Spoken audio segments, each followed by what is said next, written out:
Talking about our Christmas series. Ang title ng Christmas series natin kakaiba, Finally. Again, one more time. Sabihin mo naman sa katabi mo ulit, Finally. Diba, when you talk about finally, it evokes many kinds of emotions, right? On the one hand, pwede nating isipin na it's a fulfillment of something or something that we anticipated. Diba? Finally, kumanta na si Jose Marichan, di ba? Parang, wow, Pasko na. Or, finally, nandiyan na yung Christmas bonus. Or, finally, sinagot niya ako. Sana hindi, no. Yes, nang matamis ang yes, right? Finally could evoke a lot of things na, wow, yes, this is it. But it could also mean something that is more of a relief. Finally, tapos na tong taon na to. That's very, a lot of trials, a lot of storms, diba? Iba-ibang emotions na i-evoke. And sometimes, when we talk about Christmas, we could expect something and totally iba yung ma-experience natin. In fact, I'm reminded of what happened to this beautiful woman na pumasok sa isang clothing shop, okay?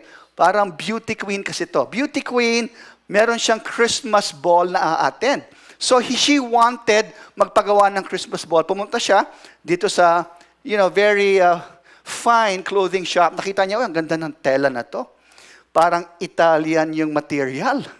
Siguro mahal to. But, she went there and then, pagpasok niya kasi ng shop, yung salesman, nakita, wow, talaga ang ganda naman ito. Pagkakataon ko na to. And so sabi niyang pagdating doon sa counter, sabi niya, how much, magkano tong material na to? Sabi nung guy, for you, I'll give a very good rate. Para sa'yo, okay, I will, per yard niyan, okay, ang kapalit lang niyan is 1 kiss. So medyo, siyempre, beauty queen. Poised pa rin. Sinakyan na lang niya, di ba? Dapat poised ang beauty queen. Oh, is that so? Sige, give me 10 yards. So na-shock yung salesman na pumatol, di ba? Sige, yan talaga niya, kinupit niya, measure niya, and prepared 10 yards. Tapos, ma'am, here are your 10 yards. Okay? Tapos nag-lean in na for the payment. Pero sabi ni beauty queen, this time actually, yung lolo ko ang magbabayad para sa akin. Merry Christmas!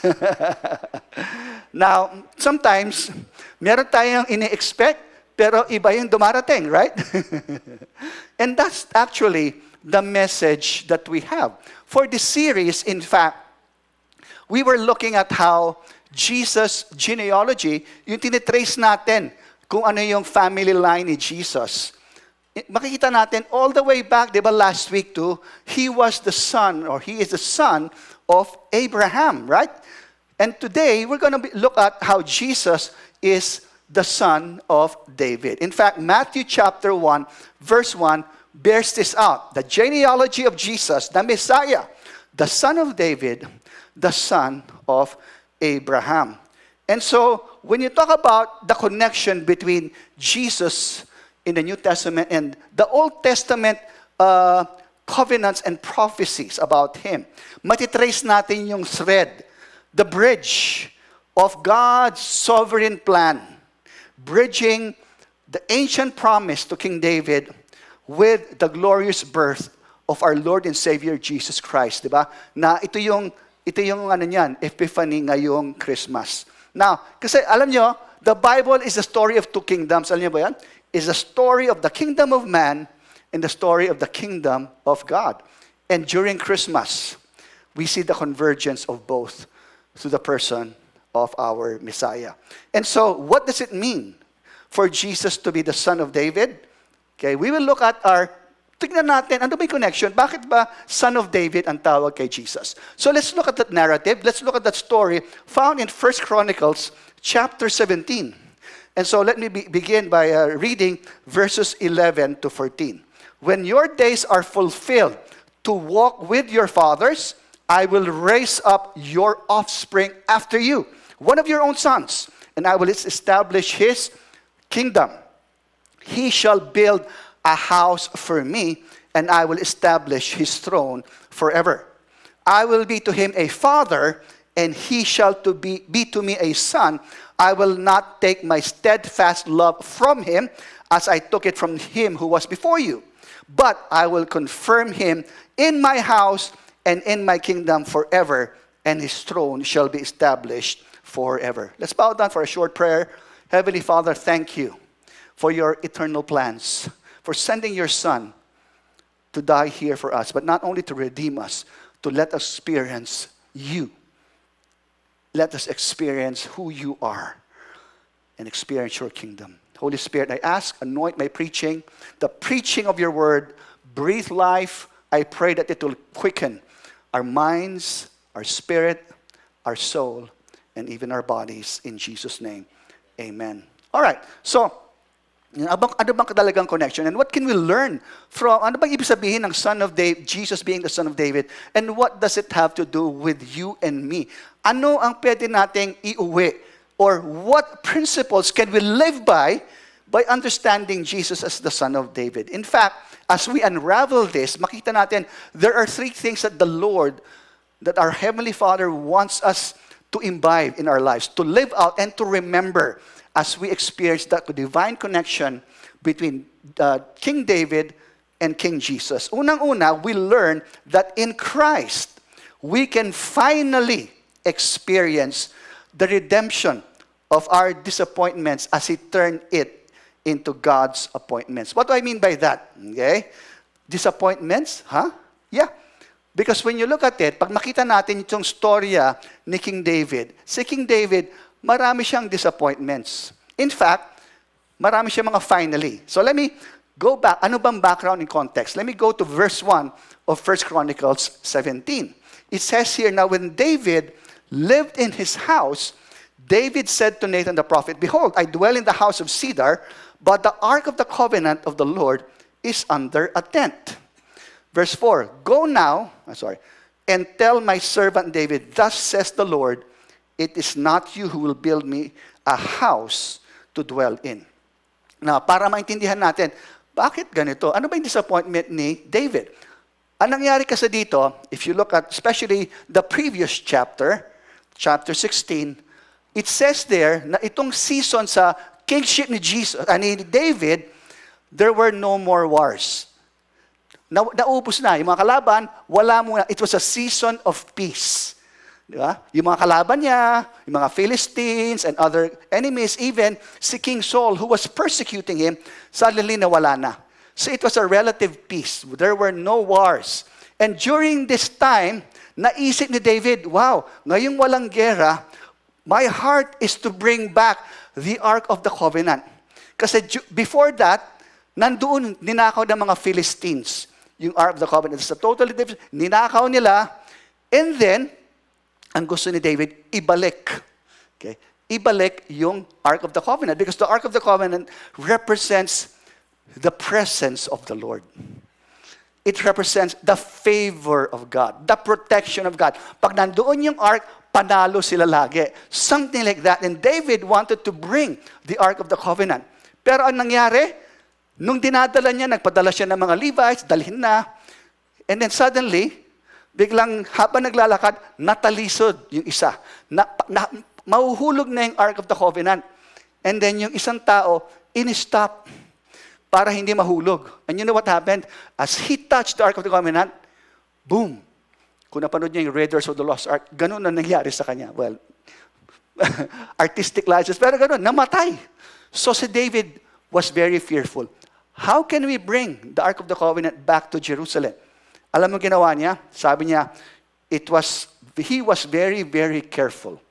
Again, that's a lesson for us. No? This is a different preaching, but we cannot be flippant. Not just because God is gracious, does not mean we can do whatever we want. And so you know what David did? Ang ginawa niya, sabi niya sa mga Levites, let's carry it and be very careful. Every 6 spaces, okay, 1, 2, 3, 4, 5, 6. Every 6 spaces ng mga Levites habang naglalakad, they would stop and they would offer a sacrifice before moving forward. Can you imagine sa context natin today? Okay? Pag kinakarga natin yon, after 6 spaces, let's pause. Mag-praise and worship muna tayo dito, 30 minutes. And then after praise and worship, 6 paces again. That is how careful David was. And after a long period of time from the threshing floor of Obed-Edom, nadala niya na finally in Jerusalem. Nung nandoon na si Jerusalem, sabi niya, parang hindi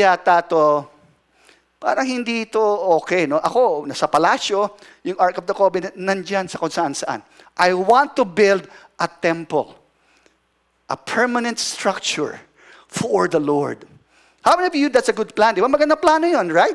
Na hindi lang kung saan-saan, baka manakaw lang, right? That's a good plan. But guess what? Sometimes, good plans are not God plans. Alam mo, sabi ni Lord kay David, maganda. It is good that that's in your heart. But that's not my plan. My plan is not for you to build a temple. My plan is for your son to build the temple. Think about that. Maganda yung heart ni David. Right? Lord, gusto ko na to. This is for you. It's like saying, Lord, I'm going to give this I'm going to go to 10 days. I'm going to, give for the building fund or whatever. And suddenly God says, no. Pause muna. Sometimes may mga ganun na hindi natin maintindihan, maganda naman yung heart ko. God acknowledged that. David's heart for the Lord was very good. But sometimes, iba yung plano ni Lord. And that could be very disappointing. Ako nga may heart more than my son. I'm a man after your own heart. Why are you stopping me? Ba't mo ako hinihinto, Lord? It's hard to understand sometimes, God, the Lord, right? Parang, it could lead to sometimes disappointments. Hindi mo ba alam, Lord, kung gaano kahirap, dinala ko galing Philistine yun. Yung Ark of the Covenant para dito. Para hindi na mangyari, gagawin ko to. Many times, that's what happens to us. We have our own business plans. Lord, pag naging successful to, lahat talaga ng tithes bibigay ko, pag magkakaroon ng maraming trabaho yung mga tao, masusupport ko yung mga missionaries, magandang plano lahat, and things didn't turn out well. Lord, tama naman yung heart ko Why? Or sometimes, it may be your plans for your family vacation. Lord, ano nangyari? Okay na, nakakuha kami ng piece of fare, maganda yung deal namin sa Airbnb, set na lahat, and suddenly, bumagyo. Bakit naman, Lord? Right? Sometimes, yung plano mong proposal, naku, ito na. Tinawag ko na lahat ng mga ibigan, kinausap ko na yung tatay, blah, blah, blah. And suddenly, iba ang nangyari. Sometimes, things don't turn out the way we plan. Because sometimes, good plans may not be God's plans. So listen. Sometimes, pag hindi natin makita yung hand ni Lord, yung favor or blessing ni Lord, you can trust His heart. You can trust God's heart. God's heart is always for you and me. Now, I'll share a story. Okay? When, nung pinaplano ko mag-propose to my wife, Cheng. My wife, Cheng, is here. Not too long ago, mga 5 years ago. No, that's kidding. Okay, yan. Okay. AI yan. No. Hindi AI yan. OG yan, OG. So, anyway, during that time, I was planning to propose to Jeng. So, nakaplano na ako lahat, no? Yung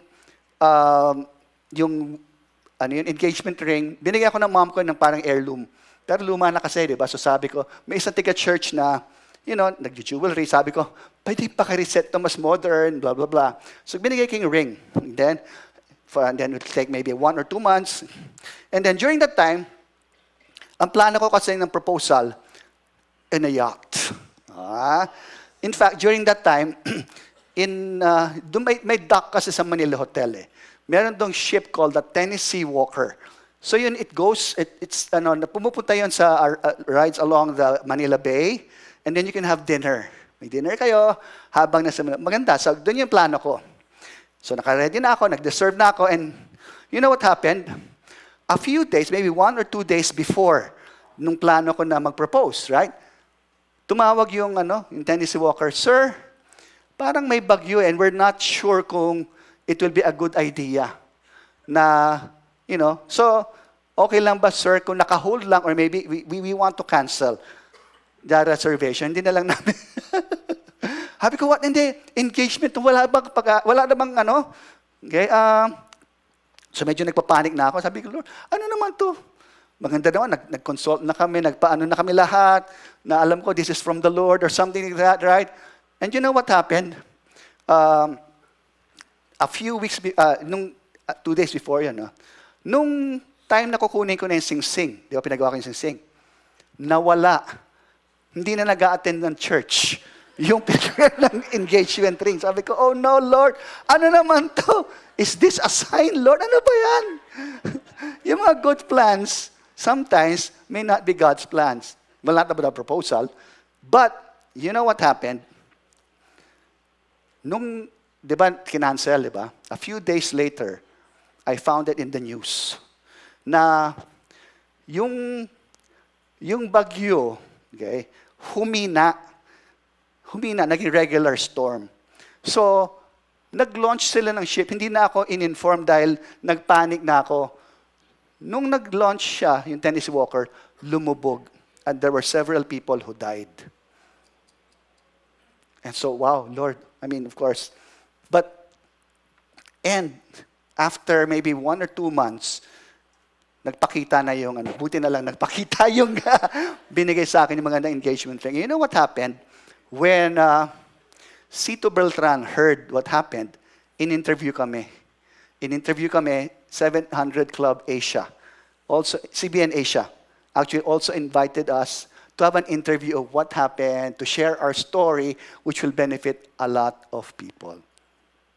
Naiba yung plano. It was very disappointing in the beginning, right? But you know what? Sometimes, good plans may not be God's plans kasi may ibang gustong ipagawa si Lord sa atin, right? That's the same thing with what happened to David. Pero yung disappointment ni David later on turned out to be God's appointments for him. Now, another thing we can learn from this story is this. In Christ, we can finally experience the fullness of His kingship and rulership would begin in our heart. That's where it all begins. Not in a throne, but in the throne of our hearts. Hindi yan nanggagaling kung sino man nakaupo sa Malacanang, sa White House, sa Buckingham Palace. It always begins in our hearts. Sa puso natin, that's where the kingdom of God always begins. If Jesus Christ rules and reigns in our hearts. In fact, let me read verses 11 to 12 of 1 Chronicles 17. When your days are fulfilled to walk with your fathers, I will raise up your offspring after you, one of your own sons, and I will establish his kingdom. He shall build a house for me, and I will establish his throne forever.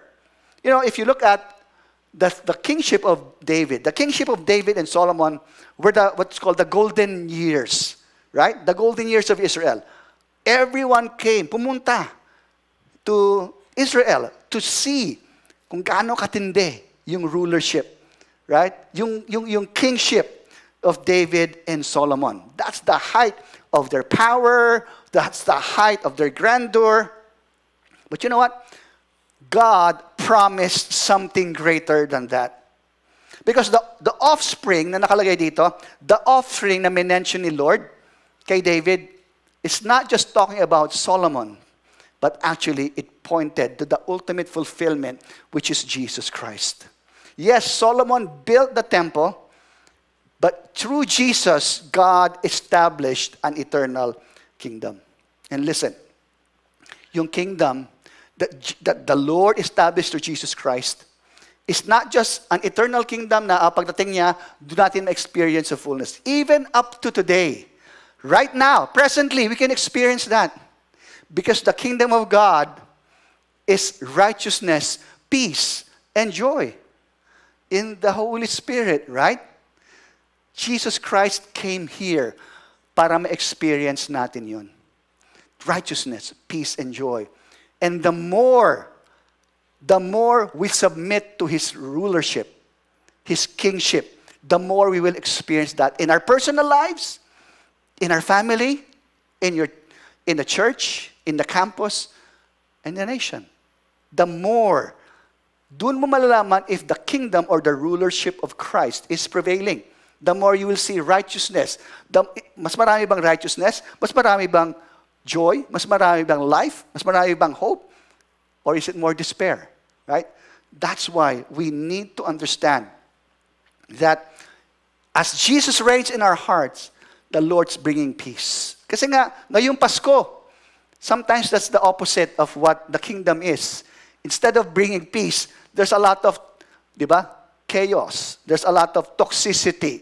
There's a lot of, di ba, parang grabe, anxiety because of the traffic. Uy, kulang pa yung regalo. Uy, may family reunion, kailangan magluto. Or some of the family reunions, ayaw nyo makita yung iba. Right? I mean, all kinds of things that causes, di ba, parang wow, instead of Christmas experiencing the joy of the Lord, ito ma-experience natin na wow, sana pupunta pa ba ako dito? Or 4 na oras na kami nata-traffic, hindi pa makarating. Pagdating mo doon, ay, ayoko na, sana matapos na to, right?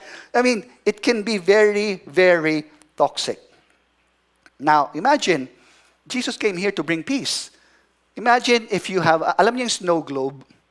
Snow globe, di ba? Yung snow globe, ganda yan, di ba? Pag inuga mo, biglang may mga snow.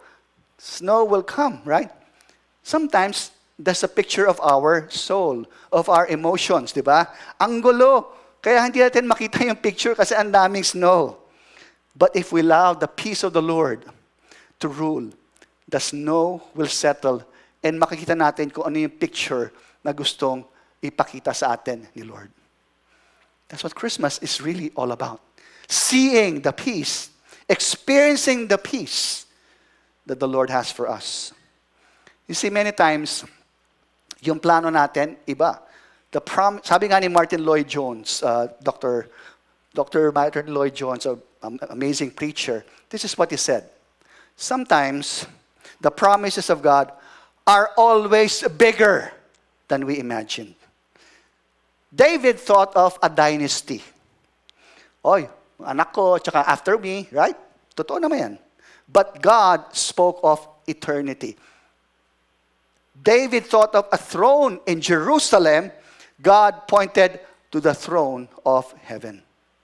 And that's why sometimes we often focus on the immediate or plano natin. Maybe if you're a student, ang plano mo, ano kayang course ang kukunin ko? Or if you're working, ano kayang next job opportunity na mas matanda yung career plan o mas maganda yung sweldo, right? Or maybe, as a family, starting a family, uy, sana sagutin niya na ako kasi gusto ko na mag-asawa. I'm getting along in age. Or whatever, right? Or maybe, some of you are planning, sana magkaanak na kami. Yung iba naman, sana tumigil na kami magkaanak. I mean, iba-iba, right? All of us have our own plans, all of these things, right? But God's promises always transcend. Remember, His ways are higher than our ways. And His plans are bigger than our plans. But we cannot perceive it because yung hearts natin are filled with our own agenda, are filled with something else.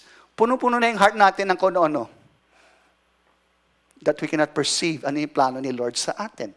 In fact, we sang a Christmas carol, Hark the Herald, right? There's another Christmas carol that hopefully you're familiar with, Joy to the World. Alam niyo ba yan? Okay, magpa-contest nga tayo. No, just kidding. Di ba? There's a phrase in Joy to the World. Ang nakalagay doon sa phrase na yon, prepare your hearts to give Him room. Right? Do you know why?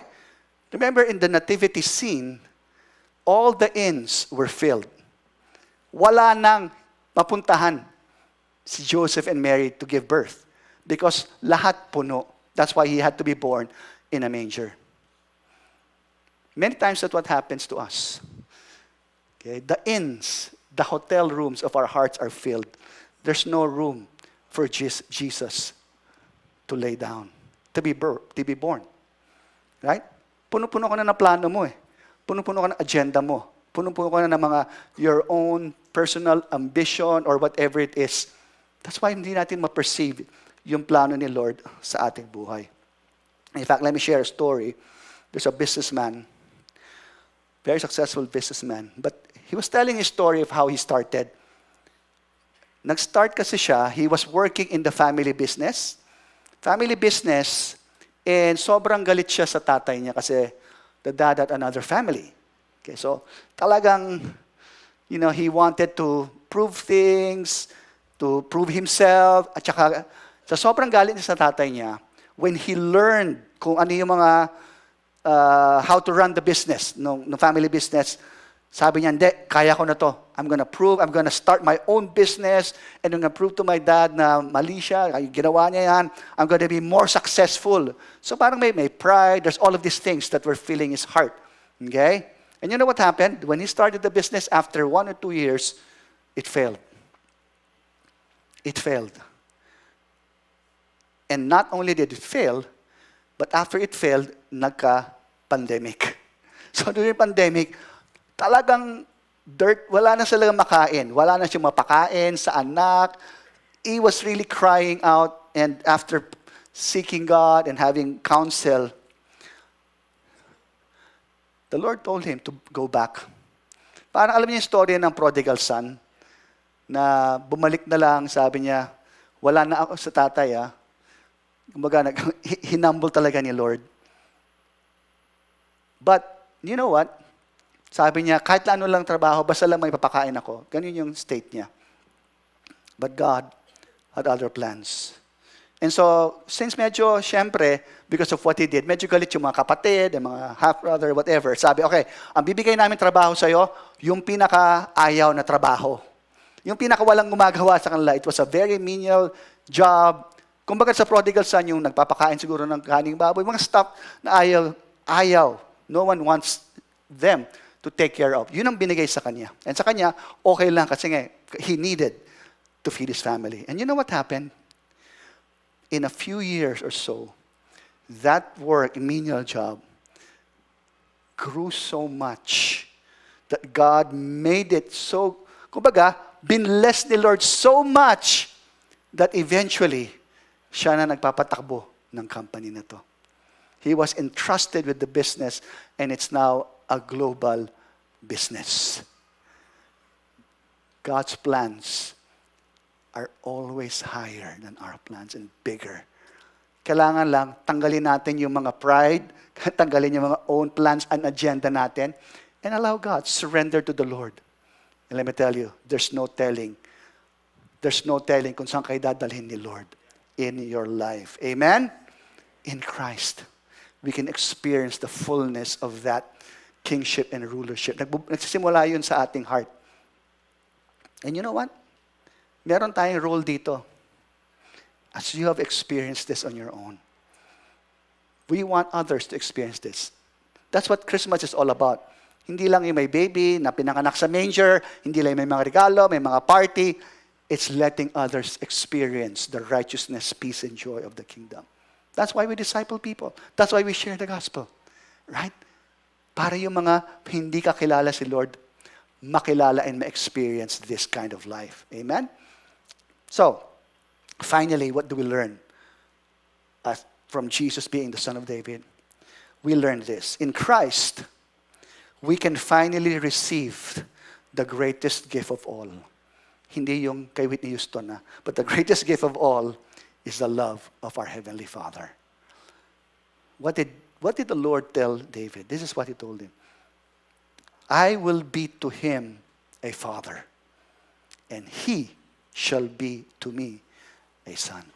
I will not take my steadfast love from him, as I took it from him who was before you, but I will confirm him in my house and in my kingdom forever, and his throne shall be established forever. You see, Jesus did not just come here on earth to save and redeem all of us. Part of the reason Jesus came here is to reveal the Father. That our God is our heavenly Father.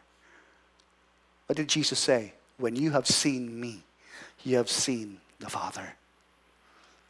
When He taught us how to pray, you begin, our Father in heaven. You know what? One of the greatest ills of our society is being fatherless. 40 years ago, one generation ago, yung mga Gen Xers ang tawag, ang label sa Gen Xers, they are the fatherless generation. In our context, it's because nung wave na yon, doon umalis yung mga first wave ng mga OFWs. Nawala ng mga tatay sa pamilya. But 40 years later, a generation after, there's no label like that. But as Jeng and I go around different places, different provinces, even different nations, I believe this is still today. Whether you're millennial, iGen, Gen, ano bang Gen ngayon? It's still a fatherless generation. Maybe not necessarily umalis for FW. A lot of them are because of absentee fathers. Or maybe unconnected fathers. Nandiyan sila pero no connection at all. Walang pakailam at all. I believe every generation every person needs to experience the love of our Heavenly Father. The heart of Christmas is the Father's heart. A heart that keeps His promises, plans for your good. Right? Jeremiah 29, alam niyo yan, di ba? Plans for our good. And He fulfilled all of that in Jesus Christ. Because Christmas is not just about Jesus coming into the world. It's about the Father inviting us into His family. In fact, this is what, again, Martin Lloyd-Jones said. The Son of God became a man so that men and women might become sons and daughters of God. That's the essence of Christmas. He came here so that we can be part of His family as sons and daughters. That's why this Christmas, marami kayong mga regalo, hopefully. O kahit kaisa lang, okay na yon. It's symbolism, right? I hope you unwrap the greatest gift that Jesus Christ provided, our Heavenly Father's love. Let His love fill your heart. Let His love guide your steps. More than just your own plans, right? As you trust Him, He will direct your every step.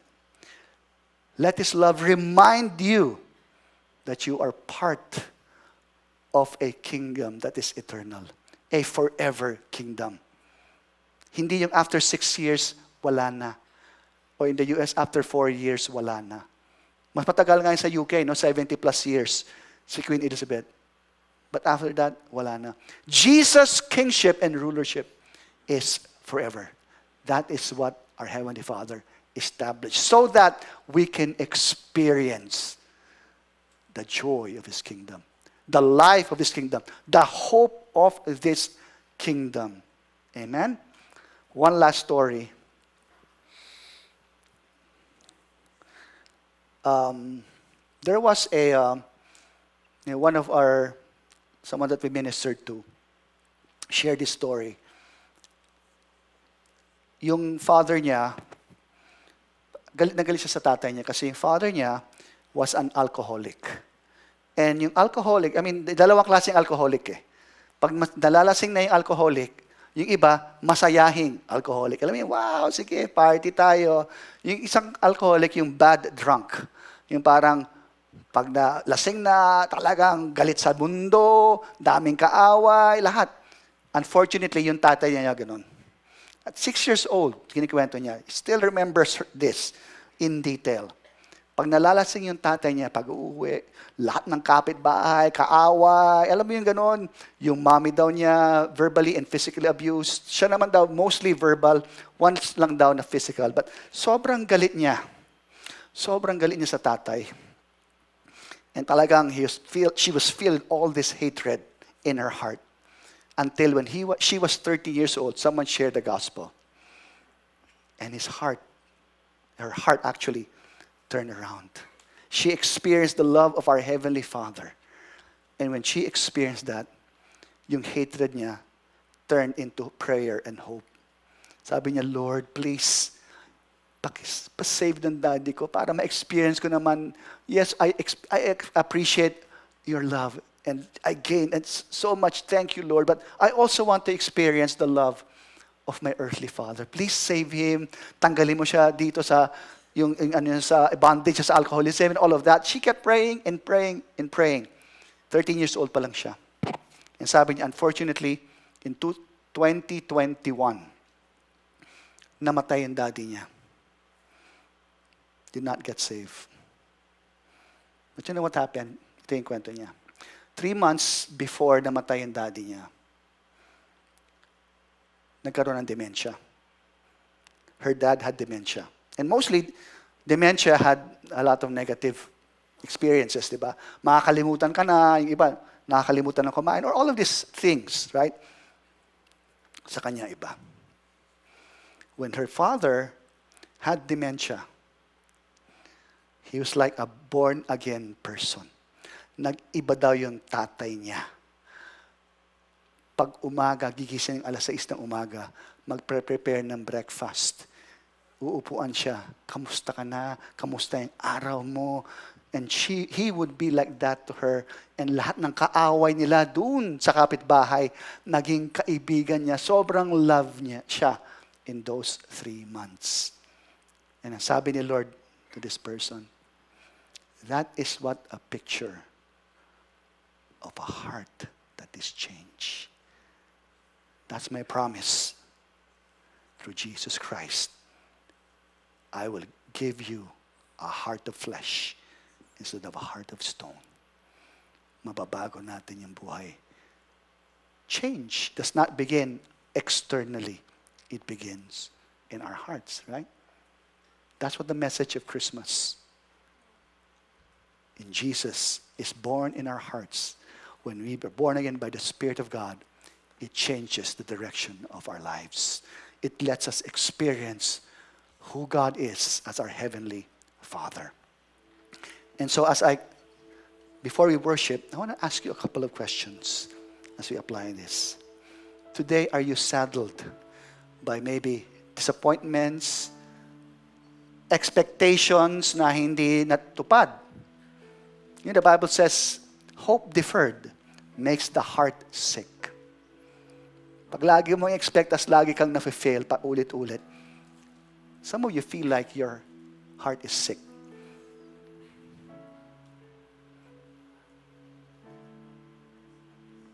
Surrender those to the Lord Jesus Christ. Ang kasunod kasi ng verse na yan, but a longing fulfilled becomes a tree of life. If you want to experience the tree of life, it's only found in Jesus.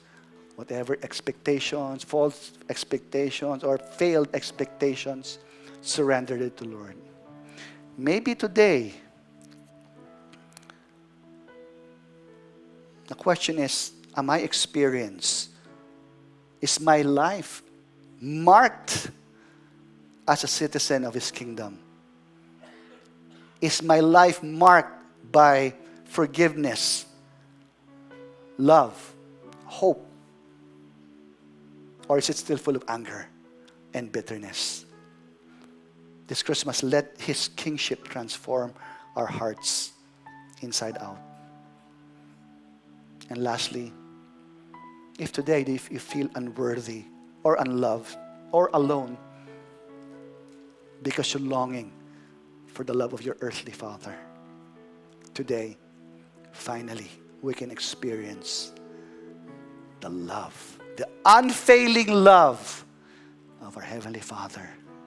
Where there is no fear, where there's no condemnation, no judging, but only acceptance and life.